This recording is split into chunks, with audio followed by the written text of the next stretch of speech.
I believe that no matter what kind of equipment you have, investing in lighting gear is probably the best way to improve the technical aspects of your film. So I've put together this $1,000 kit, which is a pretty good starter for anyone who's interested in lighting.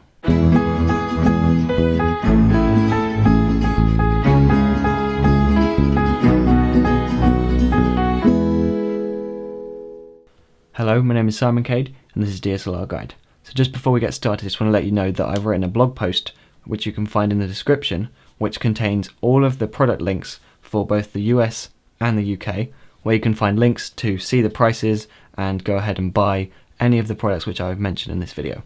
Okay, so the first bit of lighting equipment I recommend you get is a fluorescent light head. Now, these are quite difficult to find in the US, so what you're essentially looking for is a light fixture that has 4 E27 mount 85 watt bulb sockets, and then the idea is that you replace those bulbs that came with it with some more expensive ones which are much brighter and have a much higher CRI.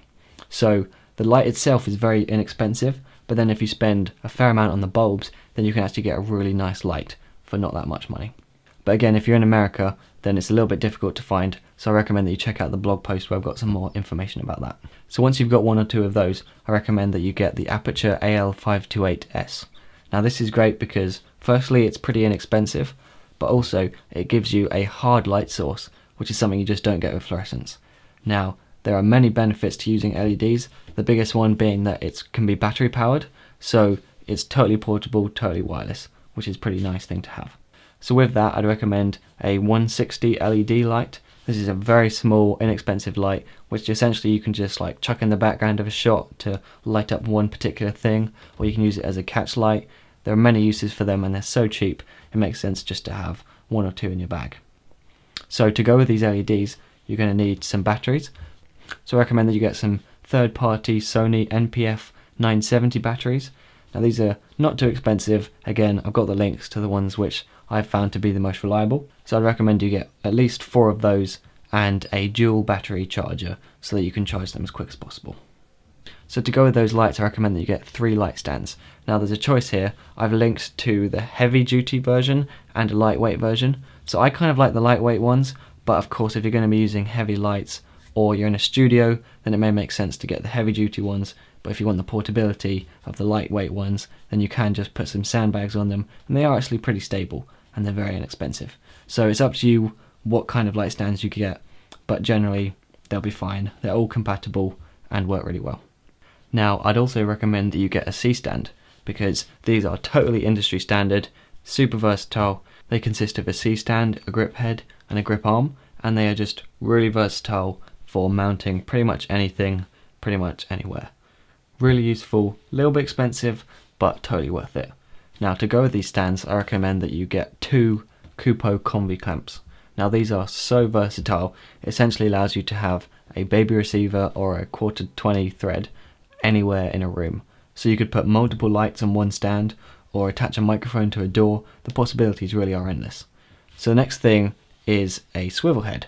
Now these are great for particularly LEDs which don't have a tilting feature built in, and the one from Manfrotto is super well built, so I recommend that you totally avoid those cheaper alternatives. Now it can be paired with a reflector clip, which is something else I recommend that you get, and this allows you to attach a reflector onto a light stand or a combi clamp or a C-stand.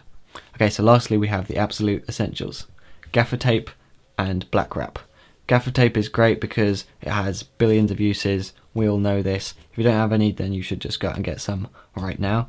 And black wrap is great for flagging lights or blocking a light which is interrupting your scene.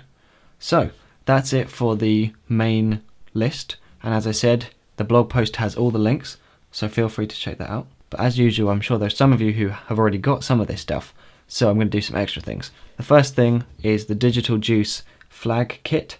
Now this is pretty expensive, I'll say that right now, but you can't really get anything else like it. It's essentially a kit with flags and nets and all sorts of different accessories which you can put in front of the lights, and it comes with frames which can then be very easily attached to a C-stand. So this is a really professional bit of kit. I've heard a lot of people who swear by it and say it's totally worth the money, but it is quite expensive. And the second one is a 40-inch C-stand. Now this is a C-stand which can reach 10 feet tall. So you can never have too many C-stands, and this one will certainly be pretty versatile as long as you can transport it okay.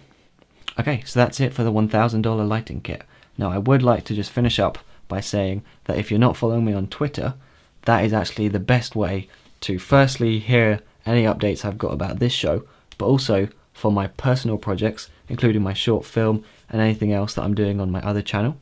But also, that's where you'll hear about blog posts, because I'm going to start doing some more blog posts on my website, and following me on Twitter is really the best way to find out about those, because I won't always mention them in these videos.